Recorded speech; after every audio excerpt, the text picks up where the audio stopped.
자녀들아, 주 안에서 너희 부모에게 순종하라. 이것이 옳으니라.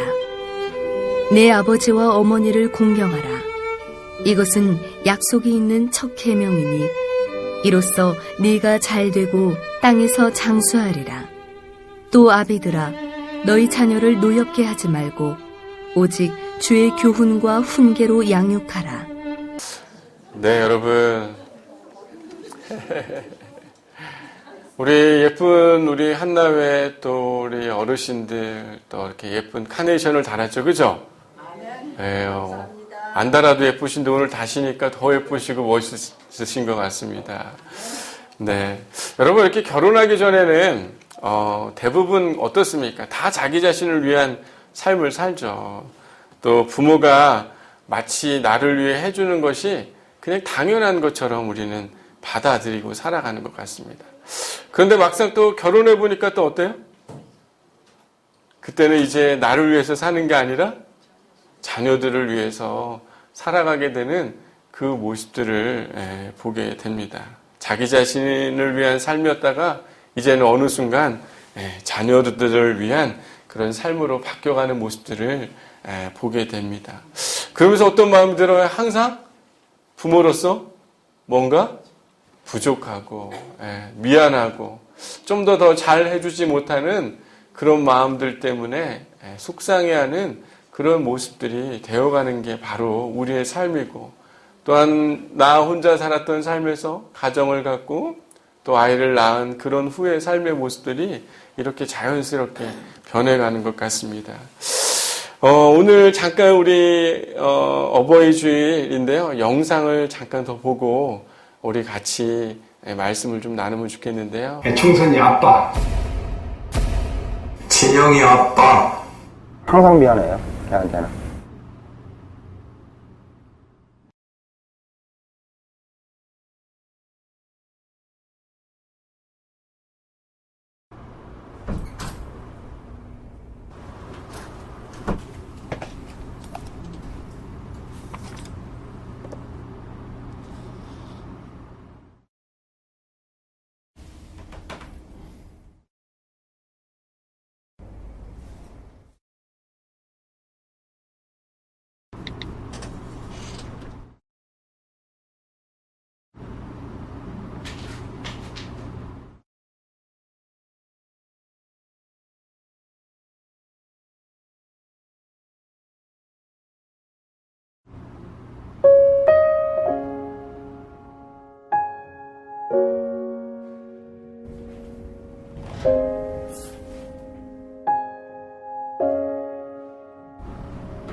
총선이 아빠, 김용봉.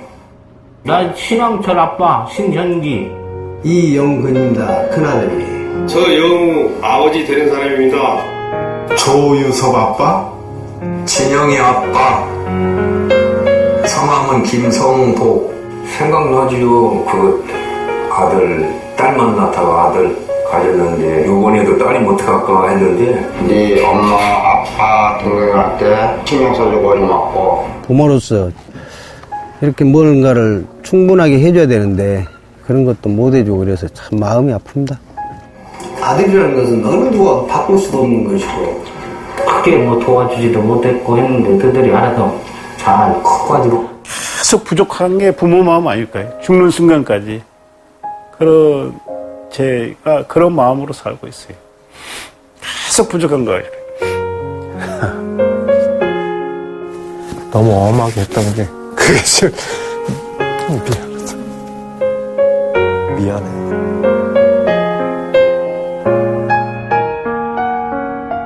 항상 내가 부족하고 항상 미안해요, 걔한테는.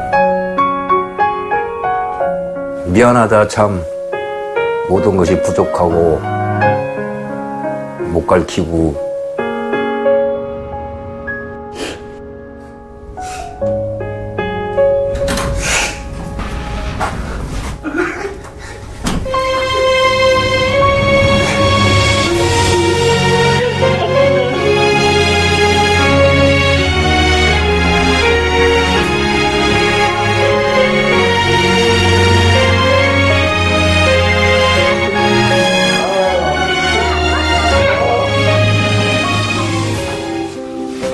현재 하우스키핑으로 들어가서 하고 있어요. 호텔에서 하우스키핑을 하고 일식집에서 웨이트리스를 해요.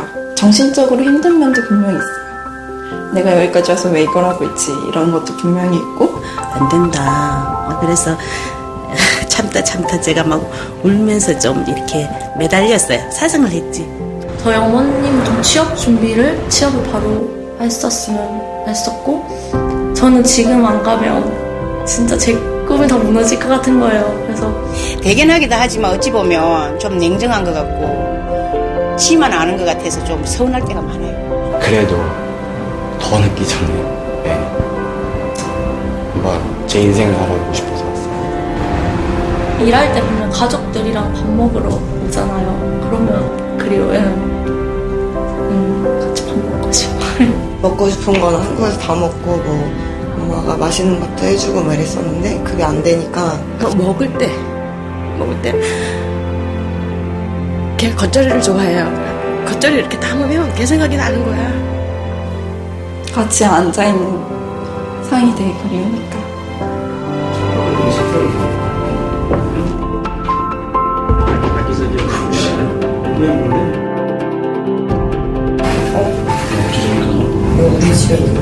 몰래 차려진 밥상엔 엄마가 해주시던 음식이 집에서 쓰던 그릇에 담겨 나왔습니다. 나는 이런 밥상은 안 봤어. 이것도 우리 거 같은데?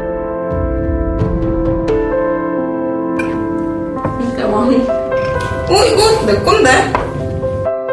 드셨어요? 저 나도 괜찮아.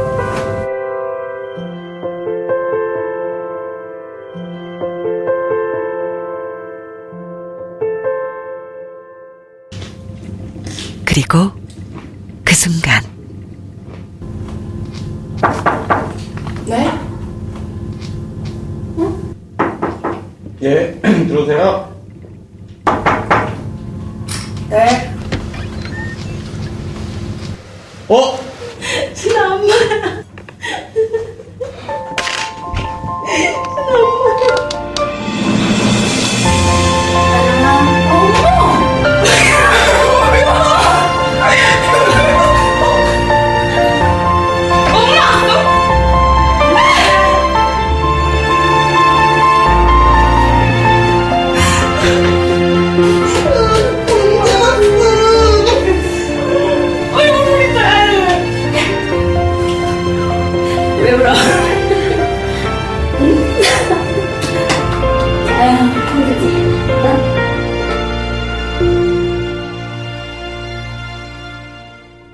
이 낯선 곳에 우리 아들은 처음에 와서 어떻게 다녔을까 그런 생각이 들어요. 그거 하나만으로도 그냥 저는 대단하다고 생각해요.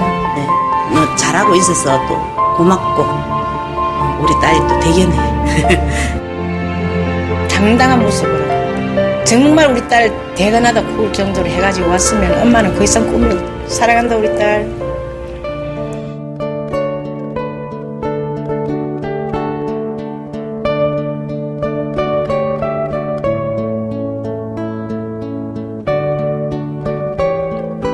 여러분 영상 보니까 어떤 마음이 좀 많이 드십니까? 또 우리 부모님들도 생각이 나고 또 철없이 또 나를 위해서 살아가던 그때 그래도 부모님들이 또 나를 위해서 따뜻한 밥, 또 따뜻한 사랑, 또 항상 우리 마음속에는 여전히 그 부모님을 향한 사랑들이 우리 안에 있다라는 것들을 깨닫는 것 같습니다. 저도 가끔 그 아버지에 대한 생각들이 참 많아요. 남자들은 어쩔 수 없나 봐요. 남자들은 아빠가 많이 생각이 나고 여자들은 어떻습니까? 그래도 아버지도 많이 생각나지만 어머니도 많이 생각나고 그렇죠. 저도 이 아버지에 대한 기억들이 좀 많지는 않습니다. 제가 예전에도 말씀드리지만 저희 아버님은 선원이셨기 때문에 집에 들어오는 시간이 별로 없어서 아버지에 대한 기억이 별로 많이 없어요. 그런데 내 삶 속에서 꼭 기억되는 장면이 3가지가 있는데 잊지 못하는 장면입니다. 첫 번째는요, 제가 아마 초등학교 때였던 것 같아요. 2학년. 근데 친구들이랑 같이 아버지 직업 있는 곳에 이제 가는 일이 있었는데 저희 아버님이 인천의 연안부두에서 이제 배를 관련된 일을 하셨는데 친구 아버님이 거기서 연안부두에서 나름 뭐 고위직으로 일을 하셨던 것 같아요. 그래서 아마 그 아빠를 보러 우리 반 친구들이 다 같이 갔는데 저희 아버지가 구루마를 이렇게 끌고 이렇게 오시는데 다른 친구들도 다 있는데 아버지가 저한테 이렇게 막 웃으시면서 손을 흔드셨는데 제가 그때 너무 부끄러웠는지 친구들이 누구야 그러는데 삼촌이야 삼촌 이렇게 얘기했던 그때 순간. 그리고 나중에 아버지가 봉투에다가 이렇게 사탕 같은 걸 막 들고 오셔가지고 제가 어디로 간지도 몰랐을 텐데 아마 뒤에 이렇게 쫓아오셨나 봐요. 사탕을 주고 가던 그 장면이 기억이 나고요. 두 번째는 아버지가 이제 선원이셔가지고 이제 철이 들어가지고 대학생 때 이제 아버지가 어떤 일을 하시는지 이제 좀 봐야 되겠다. 아빠를 내가 사랑하는데 너무 모르고 살았다 이런 생각이 들더라고요.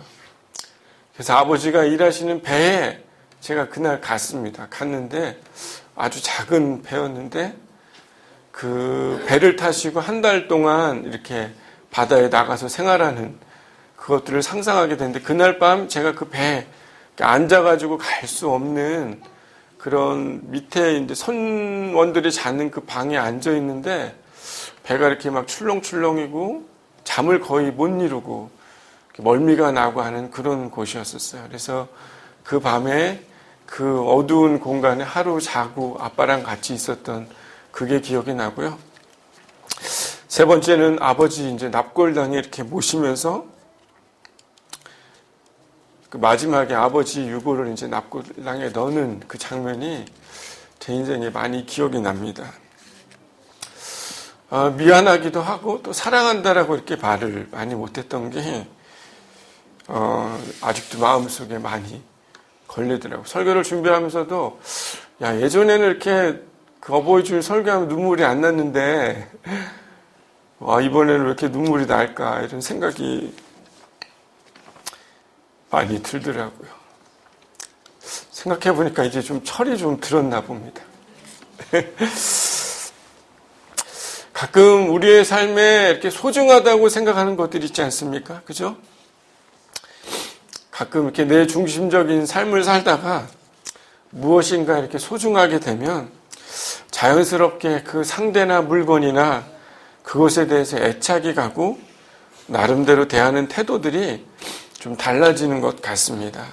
근데 갑자기 여러분 애착이 가고 갑자기 소중해집니까? 그렇진 않죠.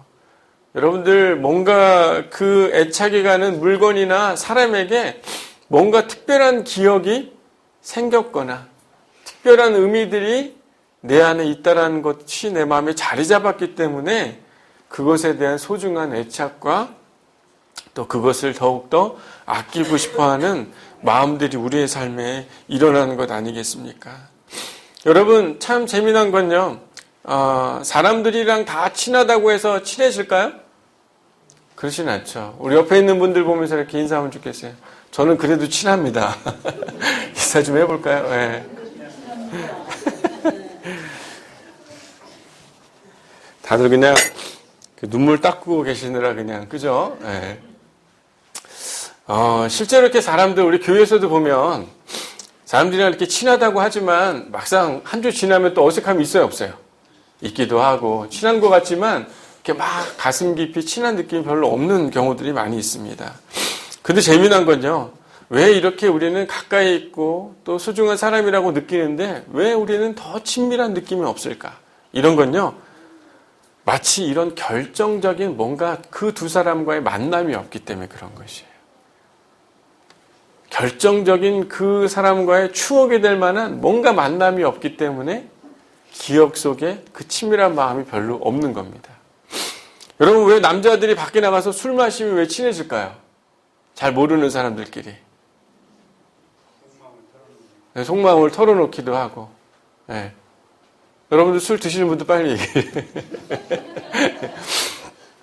대부분 그런 거죠. 네. 그때 그 기억이 뭔가 이 사람이랑 아주 잊어버릴 수 없는 순간이 되는 거예요.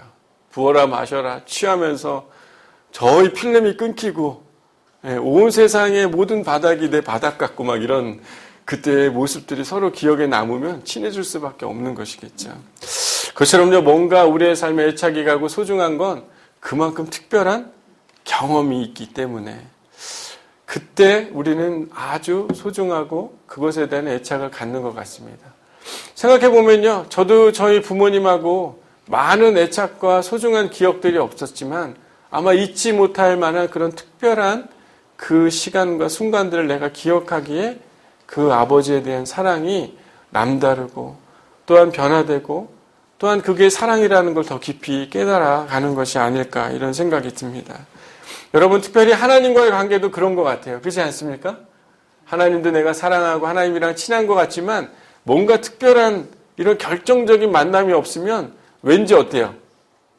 친한 건지 안 친한 건지, 교회 오면은 내가 믿음이 있는 건지 없는 건지 이런 느낌이 들 때가 많이 있죠.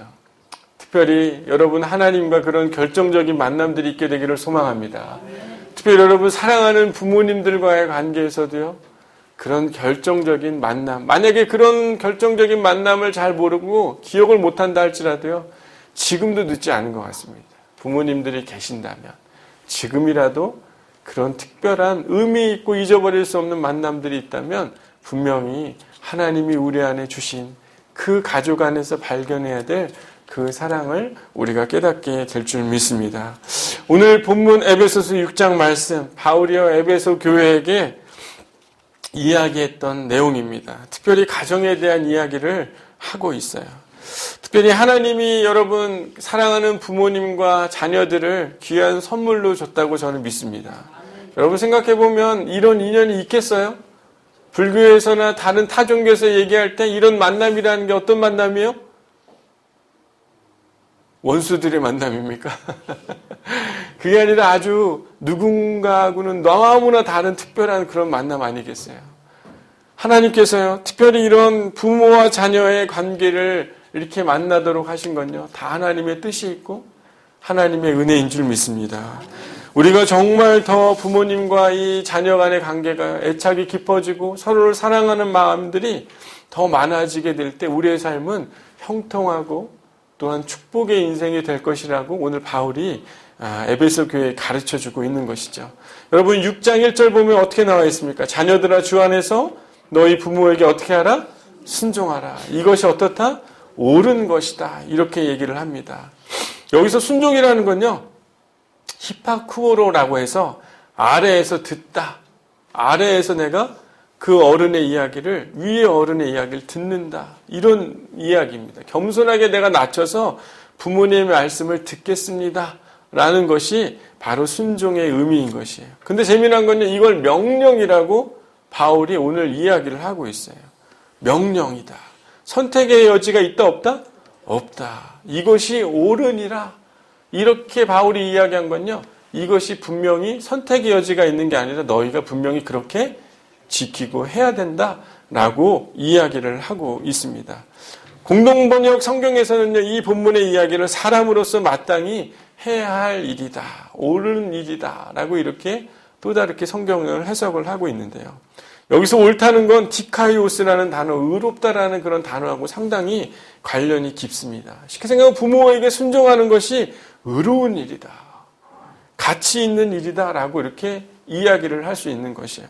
여러분 세상에 의로운 사람들이 있습니까 없습니까?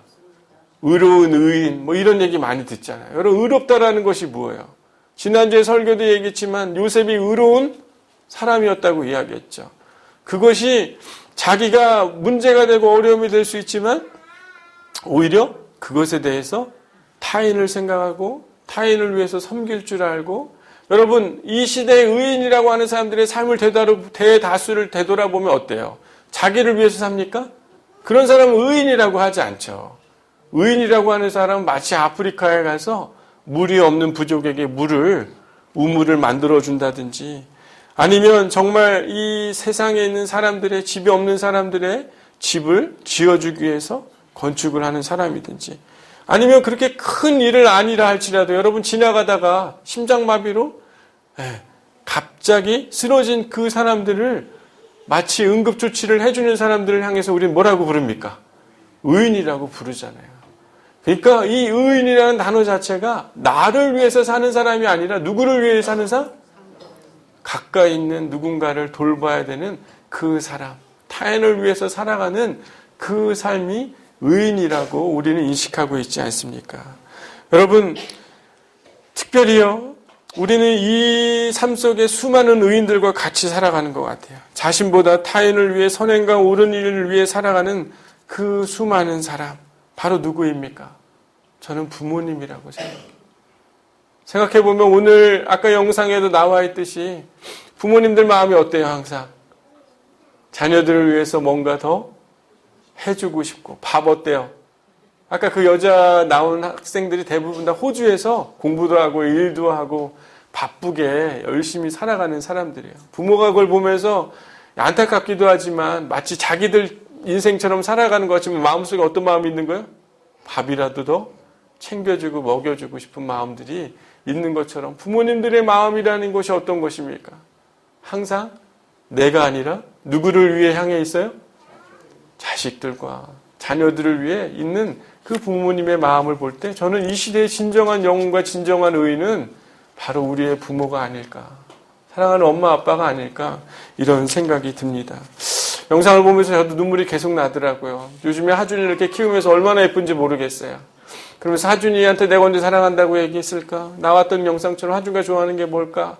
이런 관심들이 되게 많은데 생각해보니까 진짜 아빠가 좋아했던 게 뭘까? 아빠는 언제 내가 아빠한테 사랑한다고 얘기했을까? 되돌아보면서 야, 정말 나를 그렇게 섬겨주고 사랑했던, 아마 요즘에 하준이가 이건 뭐예요? 이건 뭐예요? 뭐죠? 이렇게 질문을 했을 때 아마 저도 그렇게 질문했을 때 아버지가 대답해 줬을까요? 안 해줬을까요? 아마 저는 해줬을 것 같아요. 시간이 없었고 그런 기회가 없었지만 분명히 아버지는 그렇게 해주셨을 거예요. 실제로 우리의 삶에 가장 우리가 부족하고 그리고 항상 자녀들을 향해서 자신의 삶을 포기하며 우리를 사랑하고 섬겨주신 그 부모님들에게 순종하는 것이요, 우리는 마땅히 옳은 것이라고 저는 믿습니다. 여러분, 예수님이요, 그 십자가에서 가장 의로움을 나타내셨죠. 전혀 그렇게 되지 않으셔도 될 만한 분이시지만 예수님이 십자가에서 우리를 위해서 돌아가신 것, 그것이 사랑이고 그것이 우리 부모님에게 보여지는 마치 그 헌신과 섬김의 사랑의 모습과 같은 느낌이 들지 않습니까? 여러분, 마치 부모에게 순종하는 그런 의로운 삶, 예수가 우리에게 보여주신 그 의로운 삶을 우리는 배워야 될 줄 믿습니다. 우리의 삶에 우리의 부모님들이 우리를 섬기며 사랑했듯이요, 또한 우리의 자녀들에게 그런 귀한 섬김과 사랑으로 부모를 공경하는 우리가 되어야 될 줄 믿습니다. 여러분, 오늘 보니까요, 내 아버지 어머니를 공경하고 순종하는 것, 그것이 첫 계명이다. 그것이 바로 의로움이다. 그리고 3절에 뭐라고 얘기합니까? 이것이 내가 잘되고 땅에서도 장수하게 되는 복이 될 것이다 라고 이렇게 이야기를 하고 있습니다. 첫 번째 계명, 여러분 10계명의 5계명 중에요, 사람들이 대인관계에서 일어나는 그런 계명들에서 너희가 이걸 잘 지키면 보상이 있다, 이런 얘기는 없습니다. 그런데 특별히 부모에게 잘하면 어떻게 된다는 것이에요? 너희가 땅에서 잘 될 뿐만 아니라 장수하게 되는 복을 얻게 될 것이다. 10계명이나 다른 계명들, 그런 것에 대한 보상적 개념은 없어요. 하지만 너희가 부모를 공경하고 잘 섬기면 이런 축복이 따를 것이다 라고 성경에 기록을 하고 있습니다. 여러분, 잠언 20장 10절에도 의로운 사람은 자기의 성실함으로 행하고 그의 후손들은 그로 인하여 복을 받게 되리라. 여러분, 왜 부모님에게 공경하고 순종하면 우리는 잘되고 땅에서 장수하게 될까요? 여러분, 너무나 자연스러운 것 같지만 그 이유에 대해서 아십니까? 제가 이 말씀을 준비하면서 이런 생각들이 많이 들더라고요. 실제로 제가 여러 많은 사람들을 상담을 하고 만나다 보니까 부모님들 때문에 병들어 있는 사람들을 참 많이 봤습니다. 저도 한때도 그랬어요. 아마 여러분들 중에서도 아마 부모님에 대한 기억이 너무나 행복한 사람도 있겠지만 부모님으로 인해서 가슴 아픈 사람들 아마 많이 있을 거라고 생각합니다. 아마 잊지 못할 만한 그런 가슴 아픈 장면들이 아마 여러분의 삶에 많이 있을 거라고 생각해요. 근데 제가 만났던 한 청년이 아니죠, 남자죠. 이 친구는 항상, 이분은 항상, 아빠가 항상 뭐라고, 너는 안 돼. 넌 항상 틀렸어. 그게 잘못이야. 항상 이런 이야기를 들었고요. 엄마한테는 항상 논리적인 설명으로 자신이 평가받았던 그 기억이 자신의 기억이었다라고 이렇게 얘기했습니다. 그래서 본인이 뭐라고 그랬냐면, 난 스스로 생각해도 나는 항상 틀리고 뭘 해도 잘 될 것 같다, 안 될 것 같다? 안 될 것 같다는 생각이 그의 삶에 가득 있었다는 것이에요. 그러면서 약 40년 이상의 삶을 보내면서 지금은 무기력하고 직장도 없고 사람들도 만나지 않고 황사나 미세먼지가 일어나면 밖에 나가요? 안 나가요? 안 나가요. 자신에게 뭔가 불편감이 드는 그런 상황들이 생기면 강박적인 것 때문에 밖에 나가지가 않습니다. 근데 재미난 건요, 이분이랑 이렇게 이야기를 나누고 상담을 하면서 자신이 틀리지 않았고 결국에는 부모님 또한 그런 아픔과 상처들이 자신에게 있어서 흘러왔다는 거죠. 그러면서 결국에는 부모를 용서하고 또한 어린아이의 자신의 그런 가슴 아프고 힘들었던 자신과 화해하기 시작하고 소소한 작은 일에 기쁜 일들을 발견해가면서 그의 삶이 어떻게 됐습니까? 변화되고 달라지는 모습을 보게 된 것이에요. 그러면서 그의 인생이 이전에는 정말 어둡고 힘든 인생이었지만 지금은 좋아져 가고 있고 자기가 어떻게 살아야 될지 생각하게 되고 자기 인생의 기쁜 일이 무엇일지 찾게 되는 그런 변화된 모습들을 가까이서 보게 됩니다. 제가 옛날에 캐나다에 있을 때요, 그런 치유 집회가 있었던 때가 있었습니다. 한 목사님이 한 형제한테 아버지를 너무나 미워하고 용서가 안 되는 그 형제에게 그 목사님이 사랑하는 누구누구야, 내가 미안하다. 아빠처럼 그 형제에게 미안한 마음들과 용서해야 될 많은 것들을 고백했더니 이 형제가 어떻게 돼요? 아버지를 용서하고 성령께서 그 자리에 임하셔서 그 사람이 회복되는 놀라운 역사들을 경험하게 됐습니다. 그러면서 그 형제가 아버지에게 전화하고 사랑한다고 이야기하고 예전에 그런 가슴 아팠던 모든 자신의 삶에서 벗어나서 그 형제가 그때 공부도 잘 안 됐어요. 학업도 안 되고 뭘 해도 실패하고 뭘 해도 안 되는 그의 인생이었는데 그때 영적인 변화와 하나님에 대한 그 사랑뿐만 아니라 부모에 대한 관심, 부모에 대한 생각과 내용들이 바뀌기 시작하니까 그들의 삶이 변화되고 바뀌어갔던 것들을 실제 가까이서 본 적이 있습니다. 여러분, 부모에게 순종해야지라고 해서 쉽게 되는 것이 아닌 줄 믿습니다. 하지만요, 하나님의 은혜가 있고요, 우리의 마음과 상처와 아픔들을 씻어내고 부모님들과의 다시 결정적인 사랑의 만남이 있기 시작하면, 부모를 공경하기 시작하면, 그분이 내 삶의 의로운 분이라는 것을 깨닫고 그분을 사랑하기 시작하면 우리는 자연스럽게 막혀있는 모든 우리의 삶의 문제들이 풀려지기 시작하고 또한 이 땅 가운데 살아가는 기쁨이 무엇인지 깨닫게 되고 우리는 장수하게 되는 축복이 우리 안에 있게 될 줄 믿습니다. 여러분, 바울이요, 이 사실은 그냥 공경하라, 말로만 그냥 부모님에게 순종하라 이렇게 얘기하는 것이 아니라고 저는 다가왔습니다. 여러분, 여러분의 삶에요, 다시금 그 부모님과의 관계들이 회복되기를 소망합니다. 미워하는 마음, 용서하지 못했던 마음들이요, 여러분 다시 회복됨으로 인해서 여러분의 인생에 하나님이 주시는 이 본문의 말씀처럼 부모를 순종하면 옳은 일, 의롭다고 생각하며 살았던 그분을 정말 다시 사랑하는 만남의 관계로 우리가 회복되기 시작할 때 우리의 삶에 있는 모든 문제들 뿐만 아니라 우리의 삶에 막혀있는 모든 문제들이 새롭게 하나님께서 이끌어 가실 줄 믿습니다. 특별히 오늘 또한 바울이 이야기를 합니다.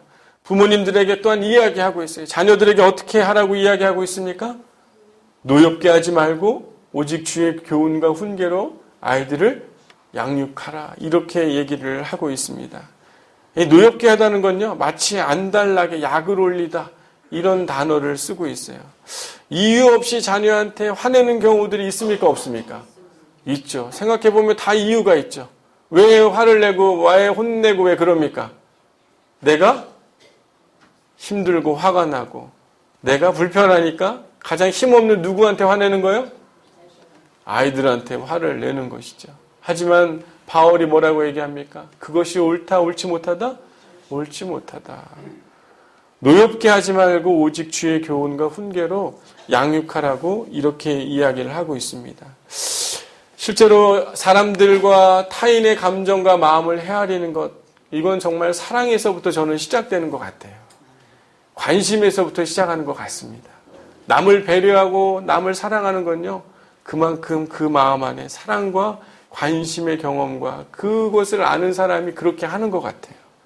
여러분, 여러분의 삶에 하나님이 부으시는 사랑이 있게 되기를 소망합니다. 그 사랑이 여러분 안에 넉넉해서요, 사랑하는 자녀들에게도 그 사랑의 시선과 눈으로 바라보기를 소망합니다. 우리 여러분 누구를 사랑할 수 있는 사람이에요, 아니에요? 솔직히 여러분, 누구가 여러분 콕 조금만 찌르면 어때요? 짜증 나잖아요. 화내고 싶잖아요. 하지만요, 하나님의 그 온전한 사랑이 우리를 뒤덮기 시작할 때 우린 누군가를 더 겸손하게, 누군가를 더욱더 사랑할 수 있는 하나님이 주시는 그 마음과 힘이 우리 안에 있게 될 줄 믿습니다. 여러분, 특별히 사랑하는 자녀들에게 나눠줄 수 있는 그 사랑이 하나님으로부터 여러분 임하시기를 여러분 구하는 여러분이 되길 소망합니다. 여러분, 효자는 효자가 만든다고 하지 않았습니다. 효자는요, 효자가 만드는 것이 아니라 부모가 만든다는 표현이 있더라고요. 결국 여러분, 효자를 만들려면 부모가 잘해야 된다는 것이에요. 뿌린 만큼 거둔다. 사랑으로 대하는 만큼, 그렇죠, 부모 자녀들에게 그렇게 사랑으로 받게 되는 것 아니겠습니까? 여러분, 좋은 부모는요, 경제적인 뒷받침을 하는 사람을 말하는 것이 아닙니다. 좋은 스폰서가 돼서 부모가 좋은 부모가 되는 것이 아니라요, 자식에게, 자식을 향해서 눈물로 기도하는 그 기도를 심는 그 부모야말로 여러분 진짜 부모가 아니겠습니까? 여러분, 얼마나 부족해요. 저도 그런 생각 많이 합니다. 아버지도 아마 그 작은 배를 타시면서 항상 제가 공부하고 학자금을 제가 다 냈어요, 여러분. 사랑하는 한 형이 대학원을 냈던 거 빼놓고, 어머니가 대학교 1학년 때 돈을 한 번 내준 거를 제가 성인이 돼서 나중에 갚은 거를 제외하고는 다 혼자 제가 살았습니다. 아마 부모님은 그 모습을 보면서 부모님 마음속에 어떤 마음이 들었을까? 옛날에는 제가 그 부모님이 되게 밉고 싫었는데 제가 다시 생각해 보니까 부모님이 어떤 마음이 있었을까요? 미안하고, 야, 내가 이거밖에 안 되는구나, 이런 마음으로 있었을 부모님을 생각하니까, 야, 내가 얼마나 어리석었을까. 그렇게 엄마한테 투정하고 아빠한테 투정했던 모습을 엄마 아빠가 어떤 마음으로 받아들였을까. 이 진짜 철이 드니까 이제 조금씩 알게 되더라고요. 여러분, 무엇보다요, 우린 항상 부족하고 가진 게 없고 다 채워줄 수는 없지만요, 하나님의 그 기도와 하나님의 말씀은 자녀들에게 채울 수 있는 힘이 있는 줄 믿습니다. 왜요? 하나님이 우리 가운데 그걸 통해 사랑을 줄 수 있는 그 길을 주셨고 힘을 주셨기 때문에 여러분, 그 기도와 말씀, 신앙이 자녀들에게 더욱더 흘러가게 되는 축복의 부모님들이 되기를 소망합니다. 테일러라는 교육학자가 아이에게 미치는 영향은 대부분 다 92%는 부모에게 남았고 나머지 8%는 다른 주변 환경에 의해서 아이들에게 영향을 준다고 했습니다. 여러분, 누가 뭐라고 해도 가장 큰 우리 인생의 스승은 바로 부모님 아니겠습니까? 여러분, 자녀들에게요, 하나님을 기억하게 하고 하나님과의 결정적인 만남을 이루어낼 수 있는 그런 좋은 스승이 되기를 소망합니다. 여러분, 앞으로 시대가 많이 바뀌어져 가고 있는 것 같아요. 자녀들이랑 같이 보낼 수 있는 시간도 별로 없는 것 같고요. 개인주의가 되어가고 있고, 또 자녀들도 너무 바빠서 부모님을 찾아갈 수 없는 그런 인생들이 되어가는 것 같습니다. 하지만요, 우리가 눈에 보이는 것, 눈에 보이는 만남, 눈에 보이는 거리의 관계는 갈수록 멀어진다 할지라도요, 하나님의 영적인 관계는 더 깊어지는 그런 부모-자녀 관계가 되어야 될 줄 믿습니다. 여러분, 사랑하는 우리 부모님들, 또 지난주에 다 찾아뵈고 인사드렸겠지만요, 무엇보다 그 사랑하는 부모님에게요, 그분의 의로운 그 우리를 향한 사랑, 그 사랑을 다시 한번 깨닫고 그 사랑을 고백하는 저와 여러분이 되어야 될 줄 믿습니다.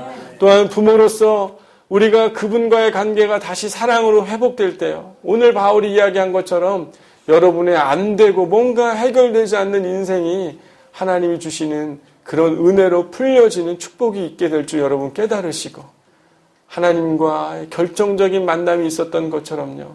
사랑하는 부모님과의 또 다른 잊지 못할 만한 추억이 될 만한 사랑의 고백이 있는 만남이 저와 여러분 안에 있게 되기를 소망합니다. 또한 특별히 여러분 부모로서 자녀들에게 그 예수 그리스도의 사랑과 또한 믿음과 말씀을 정말 신실하게 나눠줄 수 있는 영적인 그런 부모로서 자녀들을 교육하는 그런 하나님의 깨어있는 사람들 또한 참된 부모로서의 모습들을 함께 만들어가는 귀한 공동체가 되기를 소망합니다. 우리 옆에 있는 분하고 이렇게 인사하면 좋겠어요. 저는 당신이 있어서 참 행복합니다. 이렇게 인사할까요? 네. 하나님이 주신 우리 귀한 부모님 또 귀한 자녀들과 함께 하나님의 놀라운 뜻과 계획을 이뤄가는 귀한 양문교회 교회 되기를 소망합니다. 기도하겠습니다.